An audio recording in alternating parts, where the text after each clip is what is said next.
Você, sabendo de tudo, com Roberto Gonçalves. E a Polícia Federal prendeu na madrugada de hoje, às 4 da manhã, o ex-presidente da República, Fernando Collor de Mello. Segundo a defesa do ex-presidente, ele está custodiado na Superintendência da Polícia Federal na capital alagoana.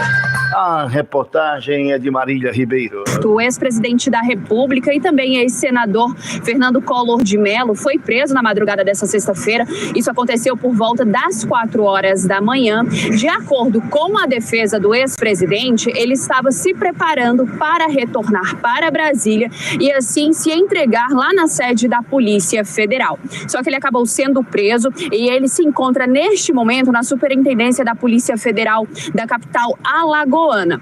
Pois é, e o ex-presidente Fernando Collor, ele foi preso justamente aí através de uma ordem, né, monocrática do ministro Alexandre de Moraes, que já encaminhou aí a decisão também, né, vai ser ratificada, apesar de que o homem já foi preso, hoje em uma plenária virtual do Supremo Tribunal Federal. Mas agora nós vamos acionar o nosso repórter Eudo Brito, ele é quem tem todos os detalhes, os motivos dessa prisão aí do ex-presidente Fernando Collor de Mello. Inclusive, né, essa prisão foi através de uma ação que ele responde da Lava Jato, né, entre 2010 e 2014, quando ele era senador da República, e segundo, né, a acusação é que ele teria recebido propina para indicar diretores na BR Distribuidora na época da presidente Dilma Rousseff.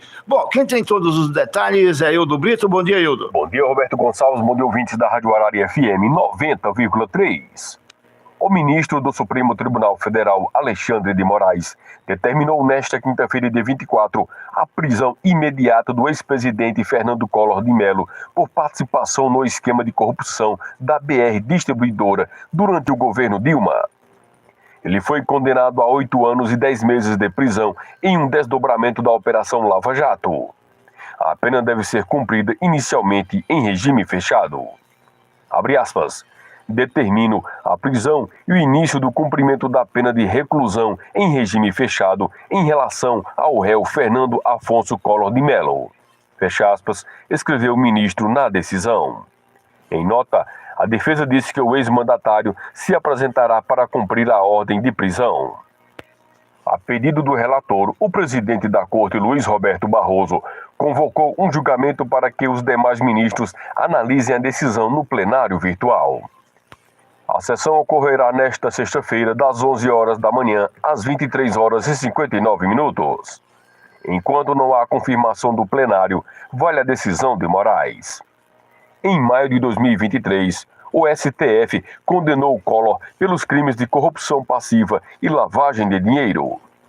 A investigação apontou que o ex-presidente recebeu 20 milhões de reais para viabilizar irregularmente contratos da BR Distribuidora, antiga subsidiária da Petrobras, com a UTC Engenharia para a construção de base de distribuição de combustíveis entre 2010 e 2014.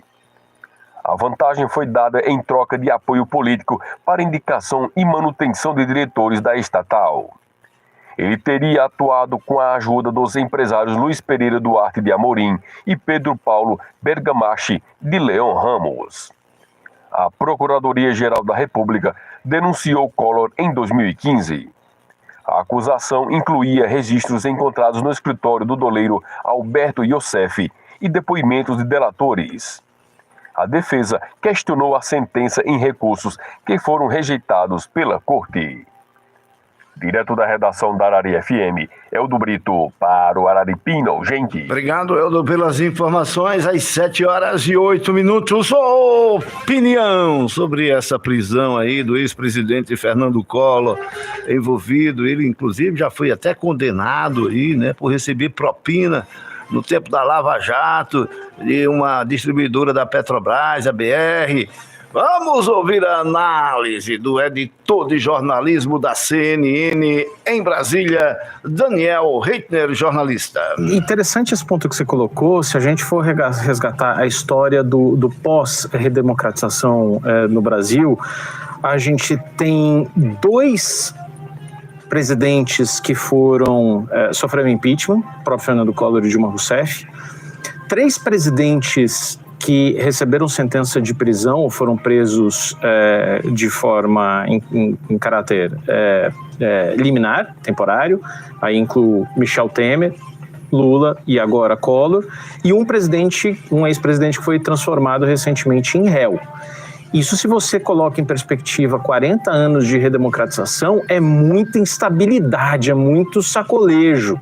E a gente quer olhar para o Brasil como um país próspero, uma democracia vibrante, a gente se depara com uma situação quase peruana aqui, em que você tem todos os ex-presidentes presos, envolvidos em escândalos de corrupção, em algum momento de sua trajetória política, ou, se você quiser, um grande Rio de Janeiro, né, para fazer uma comparação. Interessante a gente colocar em perspectiva. Você falou da atuação de Fernando Collor como senador, depois de ter sido presidente da República, numa volta ao poder, numa volta a Brasília como senador de bastidor, apagado, com uma posição muito discreta no Senado Federal.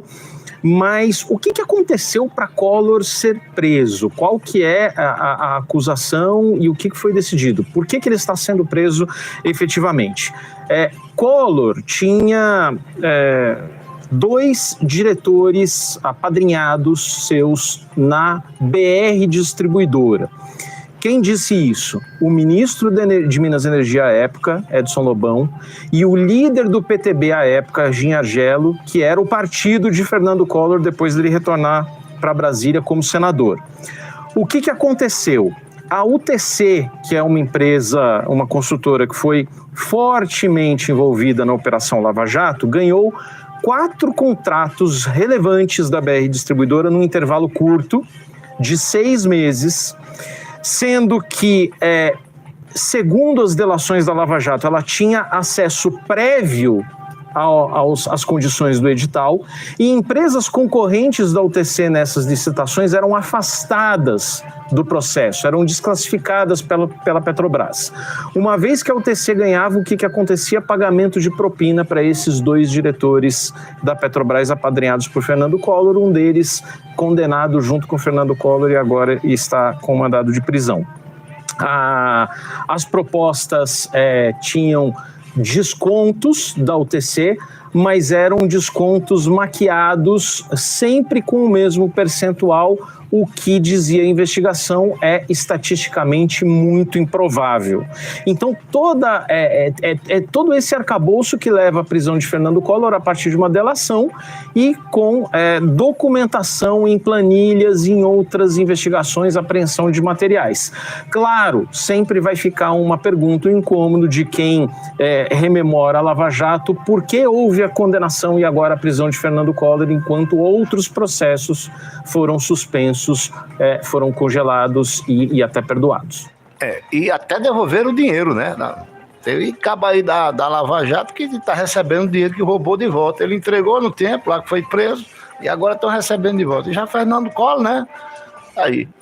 É interessante, o Brasil, é que eu digo aqui, a justiça que dá em Chico aqui no Brasil não dá em Francisco. Porque Lula foi preso através da delação dessa questão da Lava Jato, né? Propina para sítio, propina para apartamento, triplex, né? E foi comprovado aí, tanto é que ele foi condenado na primeira instância, apelou para a segunda, aumentaram a pena de cadeia dele, ele apelou para a terceira, também aumentaram a pena, mas aí, né, quando chegou lá no STF, Fachin deu uma canetada, disse que Moro era suspeito e tal, e lá vai. E aí, depois de Lula, que foi descondenado, né, o resto também saiu da cadeia, né, foram descondenados também, estão recebendo o dinheiro que roubaram de volta. Mas Fernando Collor, né, é diferente, apesar de que também é na Lava Jato. 7h13. 7 horas e 13 minutos. E lá vão os cardeais, estão tudo lá em Roma já, né? São 7 cardeais brasileiros que vão participar do conclave para escolher o próximo Papa. E pode ter um desses 7 aí, pode ser, né? O próximo Papa, o líder da Igreja Católica. Aqui tem as informações, Luciana Amaral. Cardeais do mundo todo já estão no Vaticano para participar do conclave, a eleição do novo Papa. Entre eles, 7 são brasileiros. A equipe da Jovem Pan conversou com Dom Jaime Spengler, arcebispo de Porto Alegre e presidente da Conferência Nacional dos Bispos do Brasil, para falar sobre o clima para a escolha do novo líder máximo da Igreja Católica. A reportagem é de Camila Yunes. É com serenidade e calma que o cardeal Dom Jaime Spengler encara a missão de participar do primeiro conclave. Ele é um dos 7 cardeais brasileiros que atuam na escolha do novo Papa. O cardeal de Porto Alegre é também o presidente da Conferência Nacional dos Bispos do Brasil.